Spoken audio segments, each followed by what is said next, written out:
Selamat datang di Alur Donghua. Kali ini Mimin akan cerita novel The Crown, Emperor of Eternity.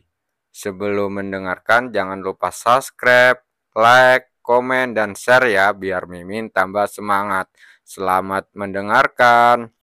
Melanjutkan episode sebelumnya, lautan darah bergejolak, menciptakan gelombang raksasa yang mencapu angkasa. Bau darah yang sangat menyengat memenuhi udara, membuat banyak orang merasa mual. Kerangka itu membuka mulutnya, lalu keluarlah kekuatan hisap yang menarik air laut. Darah yang menggenang mengalir deras ke dalam mulut kerangka itu. Mulutnya bagaikan lubang tanpa dasar. Tak peduli seberapa banyak air laut yang mengalir masuk, lubang itu masih belum cukup penuh. Perlahan-lahan, di bawah tatapan ngeri yang tak terhitung jumlahnya, air laut menghilang dengan cepat. Hanya dalam beberapa menit, air laut mengering sepenuhnya. Tanpa setetes air pun tersisa, menampakkan lubang besar yang dalam. Ketika air laut darah terakhir telah diminum oleh kerangka itu, cahaya darah menyilaukan tiba-tiba terpancar dari tubuhnya. Tulang-tulangnya yang semula seperti batu giok, kini berubah menjadi merah darah. Saat ini, gelombang aura yang sangat mengerikan keluar dari tubuhnya, menyebabkan banyak gelombang udara. Merasakan fluktuasi aura yang sangat mengerikan, semua orang yang hadir mundur ketakutan, tidak berani mendekati kerangka itu. Mereka tidak tahu apakah orang ini akan membunuh mereka jika dia menjadi gila dan mengamuk. Wajah Chu Kuangseng tampak serius. Karena lautan ini terbentuk dari darah sang penyihir, berarti rumor itu benar. Dunia yang menjadi sumber kutukan berasal dari tubuh sang penyihir. Aku khawatir akan terjadi pertempuran besar selanjutnya. Di langit, raut wajah pria itu perlahan berubah serius. Dia menatap kerangka merah darah itu. Tatapannya perlahan berubah dingin. Sekeras apapun kau melawanku hari ini, kau akan tetap musnah sepenuhnya. Kerangka pun itu pun menyeringai saat dia menjawab. Tidakkah menurutmu itu konyol?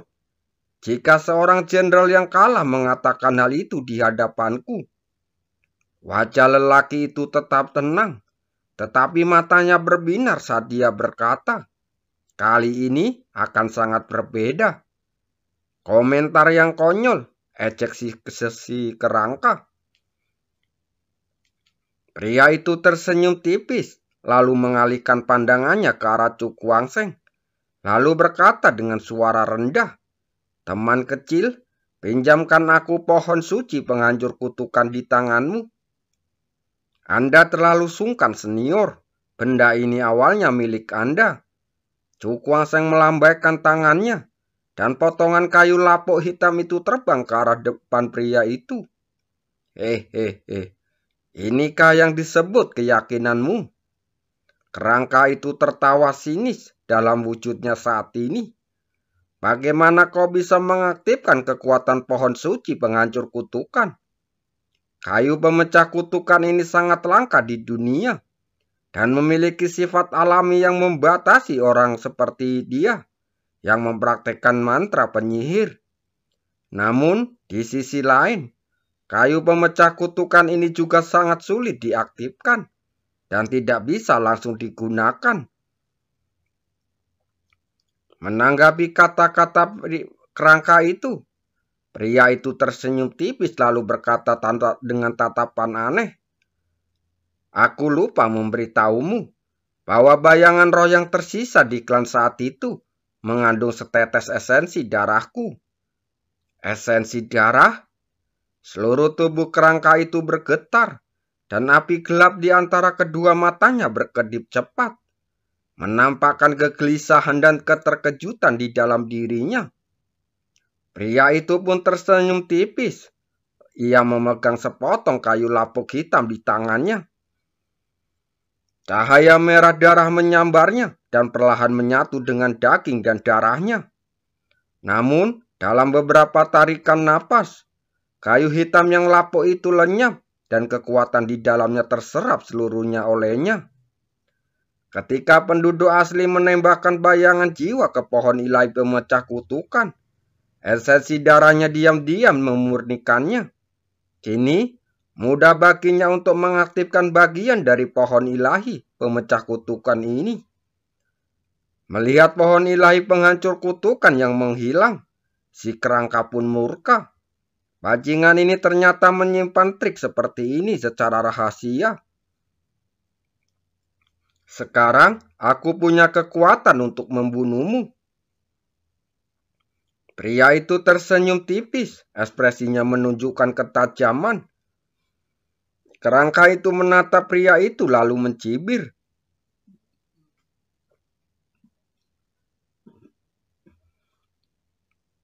Sekalipun kau mengendalikan pohon ilahi pemecah kutukan, kau tak akan pernah bisa mengancamku.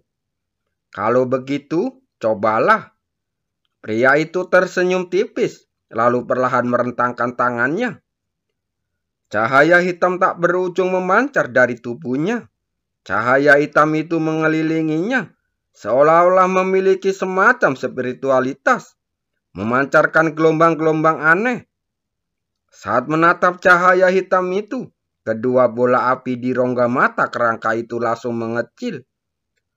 Kemudian dia mengayunkan tangannya. Darah yang mengalir deras berubah menjadi gelombang darah yang langsung membasahi langit dan bumi. Sebagai tanggapan, pria itu menjentikkan jarinya, dan seberkas cahaya hitam terpisah dari cahaya di sekitarnya, dan langsung menuju gelombang darah. Cahaya hitam itu langsung bertabrakan dengan gelombang darah, dan gelombang kejut dahsyat itu bertahan beberapa saat sebelum kedua serangan itu menghilang bersama. Tunjukkan kemampuanmu yang sebenarnya, atau kau tak akan punya peluang.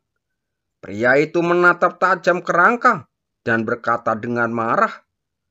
Kerangka itu mendengus dingin dan sangat marah. Orang ini dengan kekuatan pohon dewa penghancur kutukan, dia mampu menekannya. Dia membentuk segel dengan tangannya, dan cahaya berwarna darah bersinar, berubah menjadi jimat berwarna merah darah di depannya. Pada jimat itu, terdapat garis-garis aneh berwarna merah darah, dan fluktuasi yang sangat misterius terpancar darinya. Kutukan darah petir surgawi. Sang kerangka menunjuk jimat itu dengan jarinya. Jimat itu langsung bergetar, dan kemudian guntur rendah terdengar. Kemudian cahaya darah mengembun, lalu berubah menjadi kilat berwarna merah yang menyambar darinya. Guntur berwarna merah darah menyambar langit, menyebabkan udara di sekitarnya meledak dengan dahsyat. Untuk sesaat, situasi berubah drastis dalam radius 10.000 mil, dan aura darah yang kekerasan menyelimuti setiap sudut. Apakah ini kekuatan kutukan? Semua orang terkejut saat bergumam.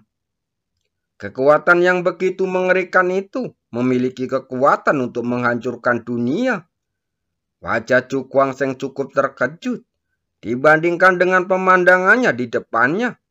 Lautan kutukan yang ia temui di simpul formasi 7 mutlak hari itu tampaknya seperti kurcaci dibandingkan dengan ini. Merasakan aura yang ganas menyelimutinya, ekspresi pria itu perlahan berubah serius.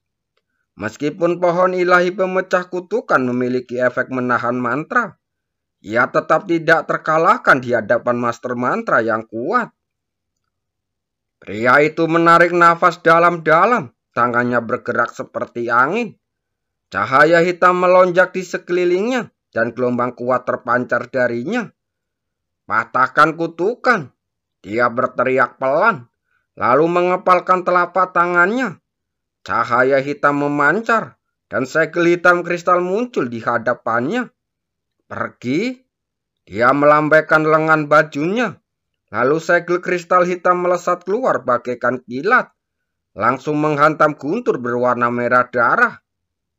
Begitu keduanya bersentuhan, guntur berwarna merah darah itu menjadi ganas, dan sinar cahaya berwarna darah terus berjatuhan, memborbardir segel kristal hitam dengan ganas. Menghadapi serangan dahsyat seperti itu, segel kristal hitam itu tampak sangat tenang. Ia terlihat berputar perlahan, dan cahaya hitam mengalir, menghalangi semua cahaya merah darah yang memborbardirnya. Rusak. Tatapan mata pria itu dipenuhi keganasan. Dia mengulurkan tangannya, dan sebuah segel kristal hitam tiba-tiba melesat keluar, lalu menghantam guntur berwarna merah darah itu dengan keras. Terdengar suara ledakan keras, dan gelombang kejut yang amat dahsyat menyapu ke segala arah. Aura dahsyat berkobar di antara langit dan bumi. Guntur berwarna merah darah itu dan cahaya hitam bertabrakan, menyebabkan ruang terdistorasi. Retakan hitam pekat menyebar kemana-mana, dan aura yang sangat dingin bersiul keluar darinya. Semua orang tampak ngeri. Di mata mereka, kedua orang ini bertarung seperti antara dewa. Dampak yang bocor sudah cukup untuk memusnahkan mereka. Kedua orang ini memiliki kekuatan yang begitu mengerikan. Kultivasi mereka semasa hidup pasti telah mencapai tingkat ketiga dari 3 alam perbebasan. Kalau tidak, mustahil bagi mereka untuk mengeluarkan kekuatan yang begitu mengerikan. Setelah mereka jatuh selama bertahun-tahun yang tak terhitung jumlahnya, wajah Cukuang Seng tampak serius. Ia menatap medan perang tempat kekuatan mengerikan itu meletus, dan rasa ngeri mendalam melonjak di hatinya. Ini pertama kalinya dia melihat seseorang menggunakan kekuatan kutukan. Metodenya begitu ajaib hingga membuatnya takjub. Aku ingin tahu apa yang akan terjadi di sini. Dia menatap langit yang jauh, ekspresinya langsung berubah. Dari percakapan antara pria itu dengan kerangka, ia dapat mendengar bahwa perang yang dahsyat telah terjadi di benua hidup dan mati. Hubungan mereka begitu rumit sehingga bahkan ia sendiri pun tak dapat memahaminya. Cukuang Seng menyingkirkan pikiran-pikiran yang mengganggu. Ia menatap medan perang di kejauhan dengan khidmat. Raut wajahnya perlahan meredup. Situasi pertempuran saat ini cukup seimbang. Bahkan dengan pohon dewa penghancur kutukan di tangannya, senior ini masih tidak dapat sepenuhnya menangkan kerangka itu. Semoga senior bisa menyingkirkan kerangka itu. Hanya dengan cara ini, mereka bisa meninggalkan sumber kutukan ini dengan aman. Kalau tidak, begitu kerangka itu menang, mereka akan menjadi tumbal. Pertarungan di langit semakin sengit. Jimat berwarna merah darah itu tergantung di atas kepala kerangka. Guntur berwarna merah darah berjatuhan darinya, menyelimuti sisi yang berlawanan bagaikan tetesan air hujan. Pria itu tampak tenang sambil melambaikan tangannya berulang kali. Cahaya hitam memancar di sekelilingnya, dan segel kristal hitam melesat keluar darinya, dan langsung bertabrakan dengan guntur berwarna merah darah. Suara ledakan dahsyat itu tak ada habisnya, dan gelombang kejut yang dahsyat berkecamuk, menyebabkan seluruh dunia menjadi heboh. Hehehe, Tianlo, apa yang bisa kau lakukan padaku hari ini? Kerangka itu tertawa. Ini wilayahnya, dan semakin lama pertarungan berlangsung, semakin menguntungkannya bagi dirinya. Wajah pria bernama Tianlo itu tetap tenang. Matanya berkilat tajam. Kamu tidak perlu berpuas diri. Aku sudah bilang hari ini bahwa kamu akan jatuh sepenuhnya. Kerangka itu tertawa arogan. Suaranya dipenuhi rasa percaya diri. Hanya berangan-angan selama kau menunggu sebentar. Selama aku bisa memulihkan vitalitasku, aku akan bisa membentuk kembali tubuhku. Bagaimana kau bisa melawanku dalam keadaan setengah jiwamu? Mata Tianlo berkedip-kedip. Dia menatap dingin dan ke depan saat berkata, "Apakah kamu lupa bahwa aku meninggalkan sesuatu di sini?" Mendengar ini, tubuh kerangka itu bergetar, dan kemudian dia mencibir. "Apakah kau pikir kau dapat mengaktifkan benda itu?" "Kenapa tidak?" Tianlo berkata dengan ekspresi tegas. "Kamu sudah sekarat saat itu. Bagaimana kamu bisa menekan hal itu?" "Apa maksudmu?" seru kerangka itu kaget. Tianlo pun tersenyum. "Aku hanya meminjam tanganmu untuk menjaga benda itu. Apa kau benar-benar berpikir kau bisa menahannya?" Api hantu di rongga mata kerangka itu berkedip-kedip, menunjukkan keterkejutan di hatinya. Bajingan ini ternyata sudah merencanakan sesuatu untuknya selama bertahun-tahun. Wajah Tianlo terlihat meremehkan, dan dia perlahan mengepalkan tangannya, lalu ke arah pulau di bawahnya. Seluruh pulau pun bergetar, dan retakan besar menyebar darinya, langsung menutupi setiap pulau. Tak lama kemudian, pulau itu meledak sepenuhnya, dan pecahan-pecahan batu besar yang tak terhitung jumlahnya terlempar keluar, dan jatuh ke dasar laut yang kering. Apa itu? Semua orang melihat, tatapan mereka langsung tertuju ke sana. Pada saat ini, saat pulau itu meledak, ribuan sinar cahaya menyilaukan bersinar keluar darinya, dan gelombang aura yang sangat kuat menyebar, mengguncang seluruh ruang angkasa. Di tengah cahaya yang paling menyilaukan itu, berdiri tombak besi hitam berukuran 100 kaki. Tombak besi itu sangat sederhana dan tampak biasa saja. Namun, semua orang dapat merasakan aura tenang seperti gunung yang terpancar darinya. Di bawah naungan aura ini, semua orang merasa bahwa jika langit dan bumi runtuh, tombak besi ini tidak akan pernah hancur. Apakah ini senjata dewa yang disembunyikan di sini? Tatapan mata berapi-api tertuju padanya. Ekspresinya dipenuhi dengan keserakahan. Tujuan mereka semua datang ke sini adalah untuk mendapatkan senjata dewa yang terpendam ini. Jadi, ketika mereka benar-benar melihat tombak besi ini, kegembiraan di hati mereka tentu tak terlukiskan. Cukwaseng menatap tombak besi hitam sepanjang 100 kaki itu dengan kilatan keterkejutan di matanya. Ini adalah pertama kalinya dia melihat senjata dewa sekuat itu selama bertahun-tahun ini. Bagaimana ini mungkin? Kerangka itu pun bergemetar. Bagaimana mungkin senjata yang telah ia tekan selama bisa diaktifkan kembali dengan begitu mudah? Tianlo mengepalkan tangannya, dan tombak besi hitam itu melesat ke arahnya dengan kecepatan tinggi. Ukurannya dengan cepat menyusut menjadi sekitar 3 meter saat dipegangnya di tangannya. Ia menggenggam ujung tombak besi itu erat-erat di tangannya, lalu menghentakkan kaki ke ruang kosong di bawah. Akibat tekanan yang berlebihan, udara di bawah tombak itu mengembun menjadi zat, yang ketika gagang tombak itu jatuh, rasanya seperti menghantam tanah batu yang keras. Suara retakan terdengar, dan gelombang kekuatan yang dahsyat langsung menyapu, langsung merobek udara di sekitarnya, hingga menciptakan zona vakum. Sekarang, aku punya kekuatan untuk membunuhmu. Tianlo mengepalkan tombaknya erat-erat saat menatap ke depan dengan tatapan tajam. Api samar berkelebat di rongga mata kerangka itu.